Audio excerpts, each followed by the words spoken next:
नमस्कार दोस्तों, स्वागत है आपका आपके अपने यूट्यूब चैनल मन अप स्टोरीज में। दोस्तों, ये नई कहानी चल रही है जिसका नाम है दामिनी अबला नहीं है। इस कहानी का एक पार्ट अपलोड हो चुका है, ये दूसरा पार्ट है। तो चलिए दोस्तों, कहानी के इस दूसरे पार्ट को शुरू करते हैं। दामिनी क्रोध के आवेश में फट पड़ी थी। दुख और भावेश से उसका गला रुंध गया था। क्रोध के ताप ने गौरवमयी आभा को विकर्ण कर दिया था। छी छी, देखो तो कैसी सयानी हो गई है। बड़न से बात करने का सब सहूर भूल गई। अरे ले चलो रे इसके बाबू को। हम इसकी तरह निर्मोही थोड़े ही हैं जो अपने बाप के प्राण हलकान में डाल दे।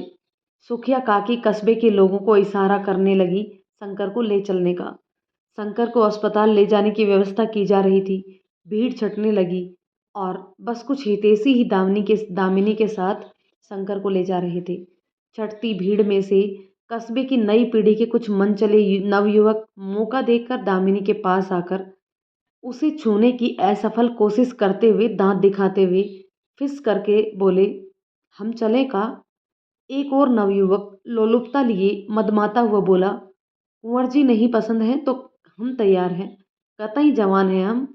एक नज़र आगे के वाक्य उसके तालू से ही चिपक गए और दामिनी की छुरी तथा उसकी गर्दन के बीच जब आधे इंच का भी अंतर नहीं रह गया था। पसीने की अनगिनत बूंदें उस युवक के माथे पर छिटक आई थी। दामिनी की आग उगलते नेत्रों का ताप सहने की उसमें शक्ति नहीं थी। उसने घबराकर अपनी निगाह नीचे कर ली और दामिनी ने अपनी छुरी वापस कमर में खोस ली थी। दामिनी अब शंकर को अस्पताल ले जाते रिक्शे के पीछे चल रही थी। क्रोध से तमतमाया उसका चेहरा अब सामान्य हो गया था, मानो उन बातों की वह अभ्यस्त थी। उन बातों ने उसके कोमल मन पर कहीं भी जैसे जरा सा भी भार नहीं डाला हो। शंकर को अस्पताल ले जाते उसकी गति सहज थी। अब उसके सौंदर्य की सुचिता अपूर्व थी। उसमें कोई भी जड़ता और रुष्टता शेष नहीं थी। आज दामिनी के तमाशे की जगह रिक्त थी। कार में बैठी राजेश्वरी देवी बहुत देर से उसका इंतजार कर रही थी। पिछले एक सप्ताह में यह पहली बार हुआ था जब दामिनी अपने नियत समय पर वहां उपस्थित नहीं थी। क्या हुआ होगा? क्या उनकी बातों को सुनकर वह भयभीत होकर आज तमाशे को नहीं आई थी, या फिर उनके प्रस्ताव पर मंत्रणा करते हुए लज्जा के अधीन हो तमाशे से दूरी बना रही थी, कि वह नियमित रूप से दामिनी देवी पर नजर रख रही थी। पिछले एक सप्ताह से राजेश्वरी देवी की इस हरकत पर कोई और भी नजर रख रहा था। वह था वही पतासे का खोमचा लगाने वाला बल्लू। बल्लू भी दामिनी के कस्बे का निवासी था। दामिनी को अपने सामने तमाशा करते देखकर वह उसके साथ ब्याह के रंगीन सपने अक्सर जगती आंखों से देखा करता था। राजेश्वरी देवी को आज फिर आया देखकर वह अपना खोमचा छोड़कर अब राजेश्वरी देवी की कार के बराबर में आकर खड़ा हो गया था। बल्लू बराबर एक सप्ताह से देख रहा था कि राजेश्वरी देवी दामिनी के तमाशे के वक्त आकर बहुत गौर से उसकी हरकतों को देखती थी, और वह कल यह भी देख पा रहा था कि उन्होंने कार से उतरकर दामिनी से कुछ वार्तालाप भी किया था।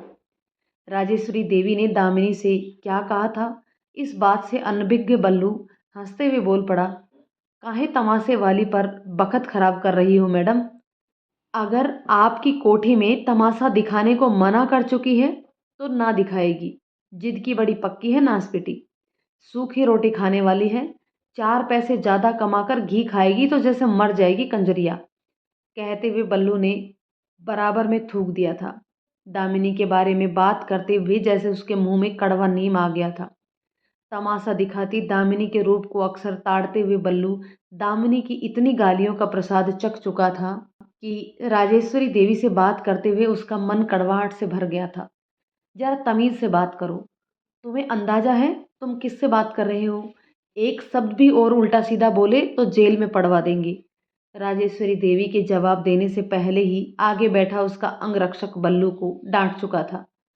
अंगरक्षक के मुंह से ऐसी बातें सुनकर बल्लू कांप गया और हाथ जोड़कर गिड़गिड़ाने लगा, माफी साहेब, आइंदा ऐसा कुछ ना कहेंगे।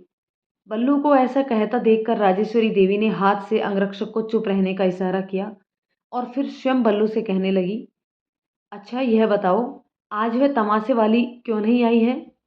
तमाशा दिखाने कैसे आती मैडम जी? सवेरे ही दामिनी का बाप जिससे आप कल मिली थी शंकर बेहोश हो गया था। वह बस उसी को लेकर अस्पताल गई है। बल्लू सिर झुकाए काँप रहा था। अब राजेश्वरी देवी की कार उस अस्पताल की तरफ जा रही थी जहां पर शंकर को ले जाया गया था। दिन का प्रथम पहर बीत रहा था। दूसरे पहर के साथ सूरज जैसे सिर पर चढ़ाया था।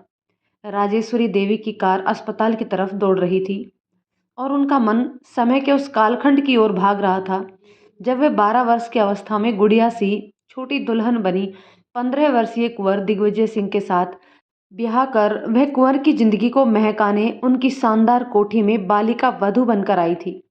जाने कितनी अथाह स्मृतियां समाई हुई थी मन में उन दिनों की। आज की उनकी बुलंदियां उन स्मृतियों की देन जो थी। आज अतीत की जो दराजें खुली हुई थी तो यादों की पतंग उड़कर उनकी स्मृति पटल पर मंडरा रही थी। क्या समझ थी उस समय उन्हें, मात्र 12 वर्ष की आयु में। ब्याह के मायने में तो उन्हें बस उस समय यही समझ में आया था कि कुंवर दिग्विजय तो वह राजकुमार थे जिनका जिक्र बचपन में ही माँ अपनी कहानियों में किया करती थी। गुड्डे राजकुमार से दुल्हा बने दिग्विजय उनकी माँ की गोद से उठाकर अपने महल जैसी कोठी में हाथ पकड़कर ले आए थे।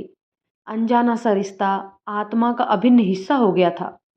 राजेश्वरी के हर बेचैनी, हर तकलीफ, हर खुशी और हर उदासी का एकमात्र साथी।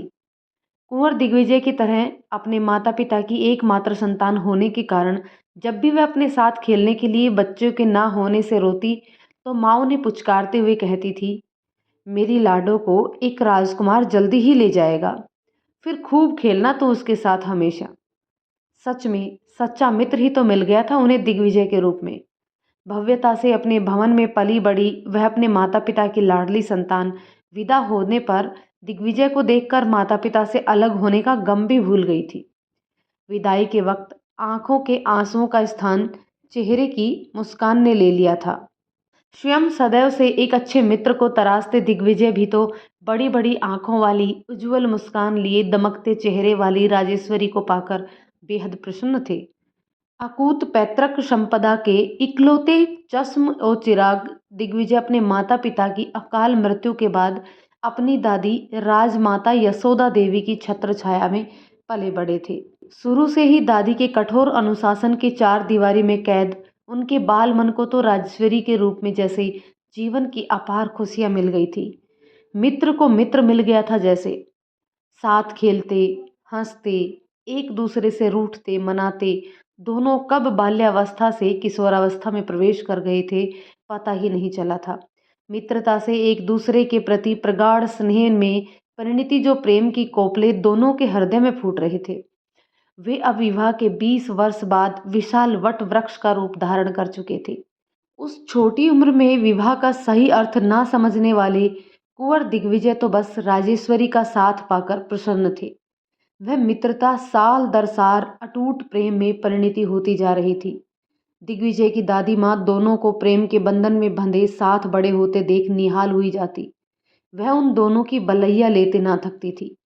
अपने बेटे और बहू को कम उम्र में खो देने वाली यशोदा देवी एक बार पुनः अपनी सुखी संसार बसता देखकर भगवान से मन ही मन प्रार्थना करती थी कि उनके बच्चों को किसी की नज़र ना लगे, पर होनी को कौन टाल सकता था। उनकी प्रेम के महल में दरारें तब पड़ने लगी जब विवाह के इतने वर्ष पश्चात भी उन्हें अपने खानदान को आगे बढ़ाने वाले वारिस के आने की आहट सुनाई नहीं दी। दादी चिड़चिड़ी रहने लगी थी।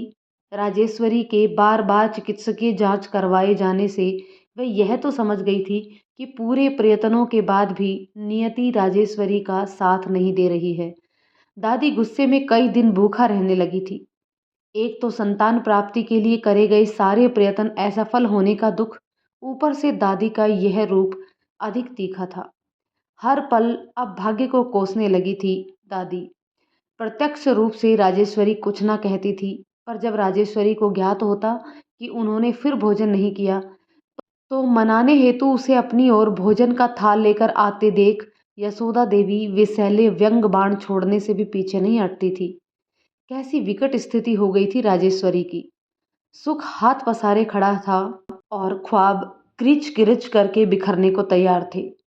पिछले 20 वर्षों में ना सिर्फ वह दिग्विजय की दिल की रानी बन चुकी थी, अपितु पूरे स्टेट की अघोषित बागडोर उनके हाथों में थी। सारी संपत्ति और देश विदेश में चलने वाले सारे कारोबार राजेश्वरी देवी के कलम के नीचे से होकर ही गुजरते थे। कुंवर दिग्विजय का हृदय ही नहीं, आंखें भी थी वह। उन्हीं आंखों से दिग्विजय पूरी दुनिया देखा करते थे। पिछले 20 वर्षों में राजेश्वरी ने एक तरह से प्रेम रूपी वात्सल्य के घेरे में उन्हें बांध लिया था। यह उनकी प्रेम की दुर्बलता थी कि बुद्धिमान और योग्य होने पर भी दिग्विजय सारे निर्णय राजेश्वरी के अनुसार ही लिया करते थे। एक तरह से यूं कहें कि राजेश्वरी का व्यक्तित्व उनके जीवन पर पूरी तरह से हावी हो चुका था। 35 वर्ष के हो चले थे दिग्विजय। व्यवसाय को चलाने वाली अगली पीढ़ी के हाथ तो क्या, अभी उनके जीवन की किलकारी भी नहीं गूंजी थी। दादी वृद्ध हो चली थी और मन की व्याकुलता पराकाष्ठा पर पहुंच चुकी थी। वह समझ गई थी कि अगर उन्होंने जल्दी ही कोई निर्णय नहीं लिया तो वह दिन दूर नहीं जब उनके वंश का नाम इतिहास होकर रह जाएगा। और इसके लिए उन्होंने एक दिन अप्रत्याशित घोषणा कर दी थी कि वह कुंवर का पुनर्विवाह कराएंगी। दिग्विजय को ना दादी के इस फैसले में अपनी सहमति देनी थी और ना ही उन्होंने दी। दादी अनशन पर बैठ गई थी और इस बार राजेश्वरी के सारे प्रयास पूरी तरह से विफल जा रहे थे। राजेश्वरी को गुप्त सूत्रों से पता चल चुका था कि दादी दिग्विजय के लिए जिस लड़की में अपनी भावी वधू की परछाई देख रही थी वह और कोई नहीं, उनकी चचेरी बहन अभिलाषा थी, जो अपने नाम के अनुरूप सुंदरता की मूरत और अभी यौवन अवस्था में प्रवेश करने के साथ एक पुष्प के समान खिलकर और भी रूपवती हो गई थी। भवन में रखे पूजा आयोजन में जब अभिलाषा ने उनके घर में प्रवेश किया था, तभी से उसे देखते ही दादी ने सुखद सपने संजोने शुरू कर दिए थे। राजेश्वरी अच्छे से जानती थी कि अगर उसके चाचा जी तक ये विवाह का प्रस्ताव गया तो पहले से ही राजेश्वरी के वैभव से ईर्ष्याग्रस्त वह अपनी बेटी अभिलाषा को उसके पद से विस्थापित करने में तनिक भी देर नहीं करेंगी। पूरे स्टेट की जो विरासत राजेश्वरी की मुट्ठी में कैद थी वह रेत की तरह फिसलते देर नहीं लगेगी। वह अच्छे से जानती थी दिग्विजय उसके सिवाय किसी और को अपने हृदय में नहीं उतार सकते, लेकिन दादी की हठ और बार बार इस विरासत की बागडोर को संभालने वाले नन्हे हाथों के आने का हवाला देने पर वह कहीं विवश ना हो जाए। इससे पहले कि विवाह प्रस्ताव अभिलाषा के द्वारे जाता, दादी के सामने राजेश्वरी ने यह स्वयं प्रस्ताव रख दिया कि वह कुंवर जी का पुनर्विवाह कराएंगी, लेकिन अपने पसंद की लड़की से, वह भी इस खानदान के उपयुक्त, सुंदर और पूरी तरह से योग्य। अब राजेश्वरी देवी को एक ऐसी लड़की की तलाश थी जो ना सिर्फ उसके भविष्य को चिराग देने हेतु स्वस्थ और परम सुंदर होने के साथ अति निपुण हो, बल्कि ऐसी पारिवारिक पृष्ठभूमि से हो जो कि जब वह अब उसे अपनी जिंदगी से निकालना चाहे तो विरोध की गुंजाइश ही ना हो। उस लड़की को सहारा देने को कोई हाथ ही ना हो बगावत करने के लिए। पिछले 1 माह से करी हुई उनकी खोज दामिनी पर आकर पूर्ण हुई थी। वह बस्ती जिस पर दामिनी जैसे अन्य बंजारों ने अपना कब्जा बसाया हुआ था, वह भूमि दिग्विजय की प्रॉपर्टी का हिस्सा था। और जब एक बार यह खबर मिलने पर कि बंजारे उस भूमि का अधिग्रहण करने की फिराक में थे, दिग्विजय उस जगह का मुआवना करने राजेश्वरी देवी के साथ उस क्षेत्र में जा पहुंचे थे। घूमते घूमते उनकी कार उस क्षेत्र तक पहुंच गई थी जहां बंजारे अपना करतब दिखाया करते थे। उस समय वहां दामिनी तमाशा दिखा रही थी। उसके हाथ जिस निपुणता से सारे करतब दिखा रहे थे वह देखते ही बनता था। धूप के ताप से दामिनी का ललाट पसीने की बूंदों से घिरा हुआ ऐसा प्रतीत हो रहा था मानो एक पुष्प को ओस की बूंदों ने आच्छादित कर रखा हो। दूध सी उजली उसकी कलाइयां जो धूल के थपेड़ों से हल्की मलिन हो गई थी, बड़ी कुशलता से तमाशे का सामान सजा रही थी। पंखुड़ी से उसके होठ भीड़ को पुकारती आवाज के साथ जिस तरह से खुलबंद हो रहे थे, उस नयनाभिराम दृश्य पर दिग्विजय की निगाहें जड़वत हो गई थी। जिस आकुलता से वह दामिनी को निहार रहे थे, उससे ज्यादा व्याकुलता से राजेश्वरी उन्हें दामिनी को निहारते हुए देख रही थी। यह पहली बार हुआ था जब दिग्विजय की निगाहों ने उसके सिवाय और किसी के दर्शन किए थे। उस दिन वापस आकर राजेश्वरी ने कई रात और कई दिन बेचैनी से काटे और फिर जी कड़ा करके निर्णय लिया कि वह अपने प्रयोजन हेतु दामिनी को ही चुनेगी। मन में अनगिनत प्रश्नों को दरकिनार कर राजेश्वरी देवी ने निर्णय ले लिया था कि वह दामिनी को दिग्विजय संग ब्याह कर न सिर्फ अपनी अतृप्त मनोकामना पूर्ण करेगी, अपितु इस विराट स्टेट को उसका वारिस दिलाने में भी सफलता प्राप्त करेगी। अस्पताल पहुंचते पहुंचते दोपहरिया हो गई। सूरज मानो सिर पर चढ़ाया था। अस्पताल में इधर उधर भटक रहे लोगों के क्लांस मन की तरह धूप से करहाती हवा भी जैसे कहीं जाकर छुप गई थी। कार से उतरकर थोड़ी देर चलते ही राजेश्वरी देवी पसीने पसीने हो गई थी। अपने अंगरक्षक द्वारा अपने सिर पर छाता ताने होने के बाद भी सूर्य का ताप उनके कोमल तन को झुलसा रहा था। अब यह ताप ज्यादा भीषण था या उसके क्लांस मन में धधकता वह प्रश्न कि वह दामिनी को किस प्रकार राजी करे, इसका अनुमान तो वह स्वयं भी नहीं लगा पा रही थी। बाहर टीन के छाजन में कस्बे के वे बंजारे बैठे थे जो शायद शंकर को लेकर यहाँ आए थे। राजेश्वरी देवी को देखते ही वे सभी उठ खड़े हुए और आपस में फुसफुसाने लगे थे। उनमें से जो दो चार यह जानते थे कि उनके लोगों ने जिस भूमि का अधिग्रहण कर रखा है वह उनका मालिकाना हक के अंतर्गत आती है, उठ खड़े हुए थे और अब उनके सामने हाथ जोड़े खड़े थे। ई तो महारानी राजेश्वरी देवी है, का दामिनी को मनाने खातर यहाँ आई है। देखो तो कैसे भाग लेकर आई है नासपिटी, जो जे बड़ी आदमीन जाके पीछे पीछे डोल रही है। राजेश्वरी देवी को देखते ही वहां बैठी रूपा काकी ने मुंह बिसूर लिया था। भगवान जाने का देखा है इन्होंने दामिनी में, जो अपने राजघराने की बहुरिया बनाने में इनकी निहोरे कर रही है। कहीं ऐसा ना हो सामने से चलकर आ रही लक्ष्मी इस करमजली के हाथों से निकल जाए और जे बस मुंह बाए ठाणी रह जाए। साथ बैठी एक दूसरी औरत ने दामिनी के प्रति हमदर्दी दिखाते हुए कहा। राजेश्वरी देवी को अचानक से वहां आया देखकर शंकर के साथ आए कस्बे के लोगों में सुगबुगाहट हो गई थी। उन लोगों की बातें सुनकर उन लोगों पर एक नज़र डालते हुए राजेश्वरी देवी हल्के से मुस्कुराते हुए आगे बढ़ गई थी। जो वक्र मुस्कान उसके होठों पर उभर आई थी वह अक्सर ऐसी विषम परिस्थितियों में सदैव उनके अधरों पर निवास करती थी। उस वक्र मुस्कान में बालिका का अल्हड़, युवती का खनखनाहट और प्रौढ़ की तरह गंभीरता का समावेश था। वह वक्र मुस्कान उसके अनेकों रहस्य छिपाए रहती थी। आज भी कुछ ऐसा ही था। उन्हें अस्पताल में अंदर जाता देखकर कस्बे वालों की उत्सुकता पराकाष्ठा पर पहुंच चुकी थी। प्रेम के रहस्य निराले हैं। जिन बेरहम हाथों ने दामिनी को जमकर पिटाई की थी उन्हीं हाथों को दामिनी अपने हाथ में लिए सहला रही थी। शंकर अस्पताल के उस बिस्तर पर पड़ा धोंकनी सी सांसें ले रहा था और उसके बराबर बैठी दामिनी बस बापू के होश में आने का इंतजार कर रही थी। वह कभी शंकर के ही गमछे से उसका सिर पोंछती और कभी उसके हाथ पैर मलती। अपने जीवन के एकमात्र सहारा अपने बापू को इस स्थिति में देखकर उसका जी रोने को कर रहा था। राजेश्वरी देवी को आया देखकर उसकी भ्रुकुटियां तन गई थी। कठोरता लिए आत्म अभिमान की आभा ने चेहरे पर चल रही दुर्बलता की छांव का स्थान ले लिया था। एक नज़र उन पर डालकर दामिनी ने इस तरह अपनी आंखें फेर ली जैसे उसने उनको देखा ही ना हो। शंकर को बेचैनी में करवटें बदलते देखकर वह पास रखे पंखे से हवा करने लगी थी।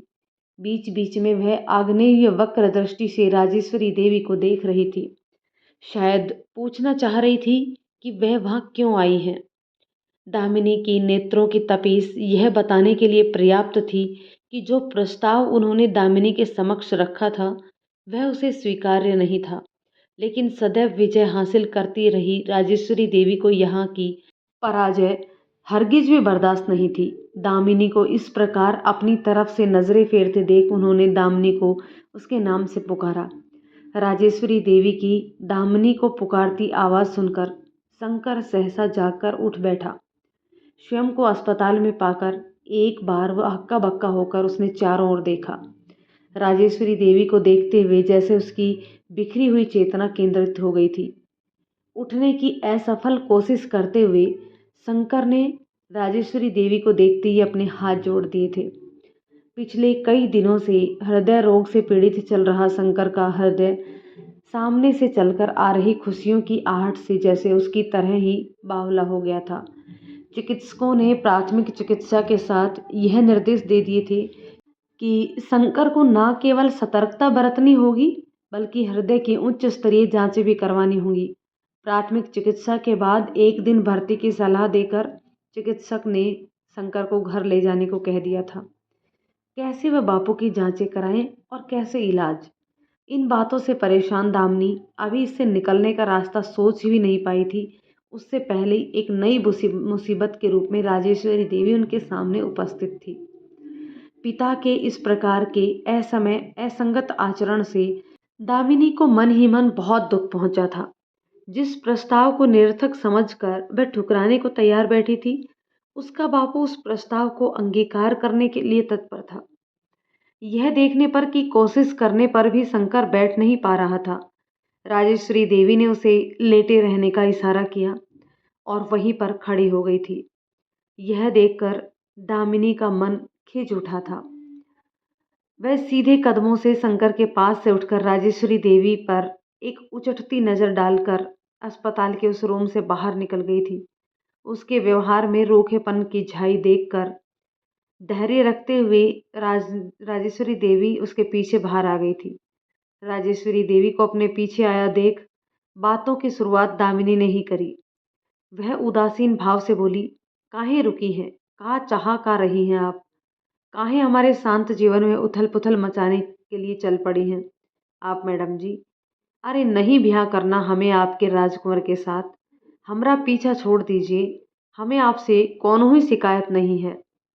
कृपा करके यहाँ से चली जाइए। कहकर दामिनी ने राजेश्वरी देवी के हाथ जरूर जोड़ लिए थे, परंतु क्रोध से तमतमाया उसका चेहरा राजेश्वरी देवी को जैसे चेतावनी सा दे रहा था। उसके कठोर शब्द राजेश्वरी के हृदय पर तीर के समान लगे। उसकी बात सुनकर और अपनी बात कहने का अवसर ना देने पर राजेश्वरी देवी के धैर्य का स्थान क्रोध ने ले लिया था। वह सोचने लगी कि वह कौन सी आकांक्षा थी जिसने इस लड़की की आत्मा को इतना निर्बल बना दिया था। इतना राज, सुख और वैभव जो नसीब से भी किसी की झोली में जा सकता था, उसे ये इस प्रकार ठुकराने को तैयार बैठी थी मानो झोली में फूल खिले थे और वह उनका उपहास में तिरस्कार कर रही थी। प्रलोभन हेतु दिए गए सहायता पहुंचाने के उद्देश्य से राजेश्वरी देवी ने जो रकम दामिनी के समक्ष प्रस्तुत की थी, उसके बापू के इलाज के लिए, वह भी दामिनी को अस्वीकार्य थी। सामने से राजेश्वरी देवी के हाथ बढ़ाए रुपयों को तिरस्कृत नेत्रों से देख रही दामिनी ने राजेश्वरी देवी को विचलित कर दिया था और उन्होंने वह रकम वापस अपने पर्स में रख ली थी। वह दामिनी से कुछ कह पाती उससे पहले ही दामिनी उन्हें विचारों में गोते लगाता छोड़ दोबारा शंकर के पास चली गई थी। राजेश्वरी देवी का मन क्रोध से भर उठा था। एक बार उसे तिरस्कृत नेत्रों से देख वह अविलंब वहां से चल पड़ी थी। वहां से निकलते हुए उसकी होठ यही बुदबुदा रही थी, दामिनी, करना तो तुम्हें वही पड़ेगा जो मैं चाहती हूँ। अपने इस अड़िग निर्णय को बदलकर तुम्हें मेरा प्रस्ताव स्वीकार करना ही पड़ेगा। राजेश्वरी देवी उन व्यक्ति विशेष में से थी जो अपनी महत्वाकांक्षाओं की पूर्ति के लिए किसी भी हद तक जा सकती थी। दामिनी के व्यवहार का तीखापन, उसका अभिमान जैसे उन्हें चुनौती दे रहा था। अपने मनत्व के पूर्ति के लिए देखे गए सारे गुण दामिनी में कूट कूट कर भरे थे। इस बात का भान होते ही उन्होंने अपनी प्रतिक्रिया त्वरित कर दी थी। दामिनी के उन्हें ना की प्रतिक्रिया राजेश्वरी ने अगली सुबह ही दिखा दी थी। सरकारी नोटिस के साथ पुलिस बल बंजारों के कस्बों में पहुंच चुका था, उनसे अधिकृत करी गई भूमि को खाली करवाने के लिए। अचानक से आई इस मुसीबत को देखकर कस्बे में अफरा तफरी मच गई थी।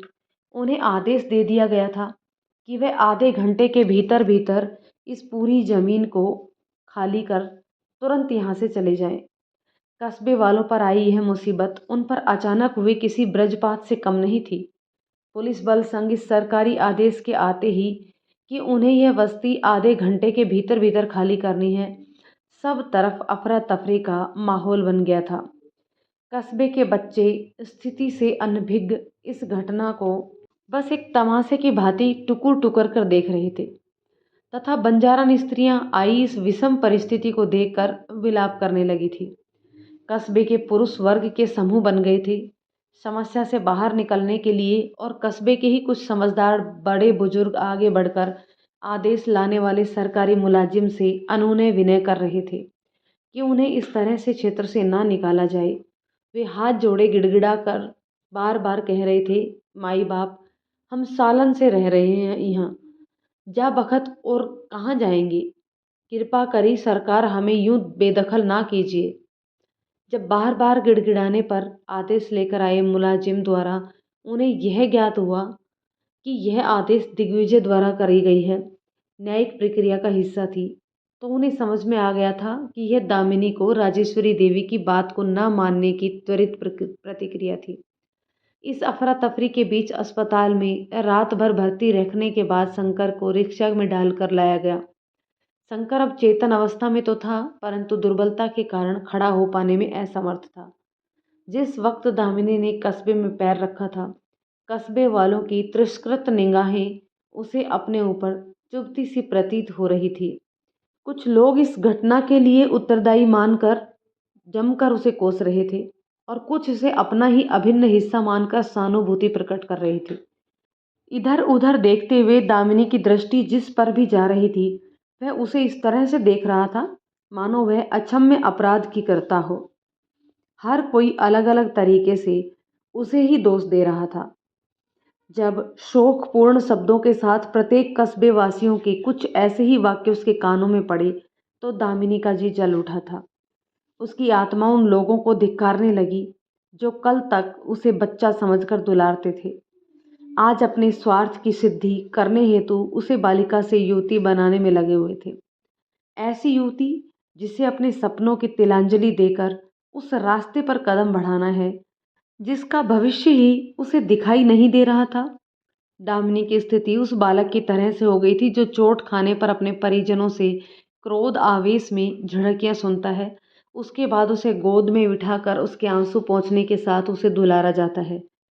जहां कुछ लोग अभी भी आदेश वाले कर्मचारियों से हाथ जोड़कर अनुनय कर रहे थे, वहीं कुछ दामिनी को घेर कर इस विपदा को सुलझाने का उपाय सोच रहे थे। तो चलिए दोस्तों, कहानी के इस पार्ट को यही रोकते हैं। मिलते हैं कहानी के एक और पार्ट में। तब तक ये कहानी आपको कैसी लगी कमेंट करके ज़रूर बताइएगा। यदि ये कहानी आपको पसंद आती है तो इसे लाइक शेयर कर दीजिए, और यदि ये चैनल पर नए हैं तो प्लीज़ चैनल को सब्सक्राइब ज़रूर कर दीजिए। तो चलिए दोस्तों, मिलते हैं कहानी के एक और पार्ट में। तब तक के लिए शुक्रिया।